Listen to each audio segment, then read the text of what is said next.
One of the most pleasant discoveries of the work that I've been doing is the discovery of doing night work, of doing wisdom work in reflected light. And I find that to be incredibly satisfying. And I find that the ability to distinguish between wisdom work and the work of the intellect is very interesting and powerful in its own right, as it creates distinctions, the distinctions of day and night, and understanding those distinctions. But in the time that we're living in, it seems like it's very difficult to draw distinctions, and the ability of many to orient themselves in such a way where they can make those kinds of decisions is disconcerting. And it's disconcerting because it is that so much of what is happening in the world is based on the decisions of those who simply have no ability to find moral clarity. In other words, they are ambiguous.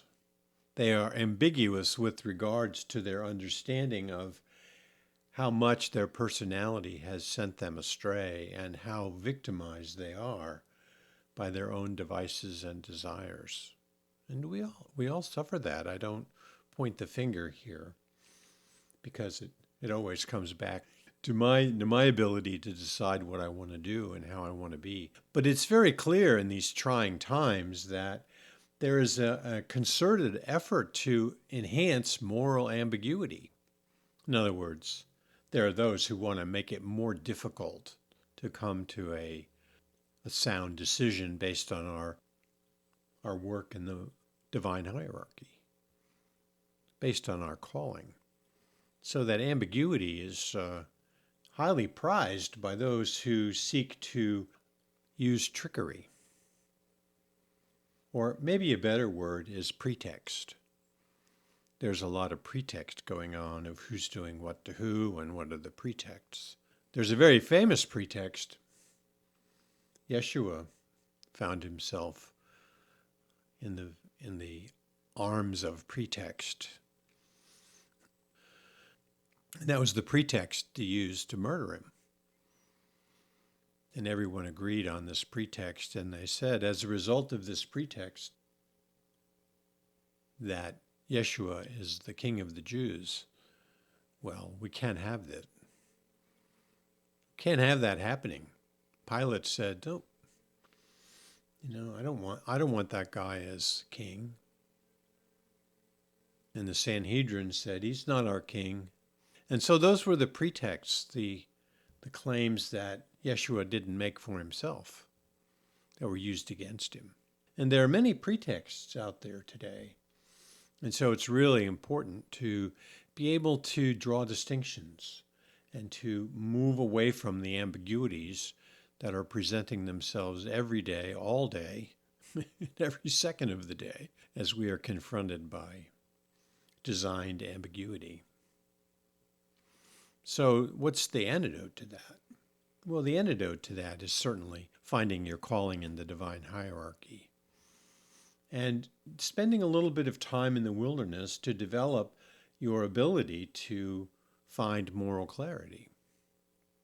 In other words, you can't listen to the forces that be in the world today and understand anything that's going to be good for you.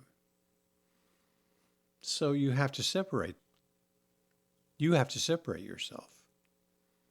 And what I mean is that you have to, by the fact of your own transcendence,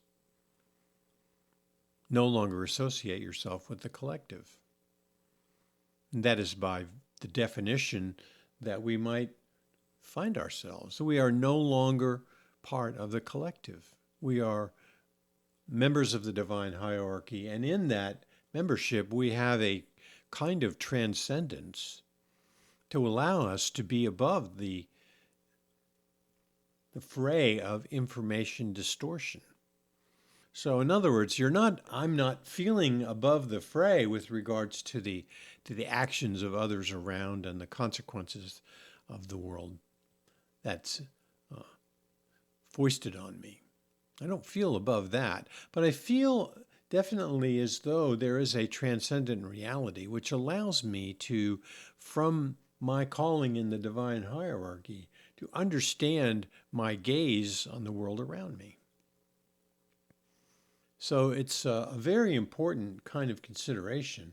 And it is sort of like, the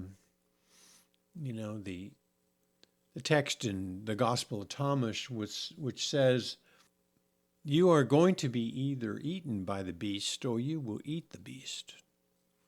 You will eat the lion or the lion will devour you. And this is a very clear message that you must then internalize the beast, and by that internalization, experience an alchemical change that the beast is no longer the beast in you. But if you allow yourself to be devoured by the beast, in other words, you are consumed by your own personality, then you will become the beast. You will be then mortal. You will be a mortal being. You will not be a divine being rising in the divine hierarchy. Your angel nature will not be realized. So in this, I am saying, withdraw yourself from the collective. Stop paying attention to your own personality. And in that shift in who you are, in that shift of your gaze, you can find the moral clarity where you're not swept up in the events of the day. And if you are still then, you're still then able to maintain your orientation. That's the thing about the lightness of night. It is an ability to stay oriented even in the night. It's very different than being in darkness, where there is no orientation. And that darkness is something that encompasses us, and it then subsumes us, and we are lost. So shift your gaze. Be willing to enter into the night, and to, in that entry of the night, in your entry into the night, you can find the luminescence that is there for us, that we can then establish our connection with the divine hierarchy, and we can find our place, our true calling, and our perfect nature. Amen.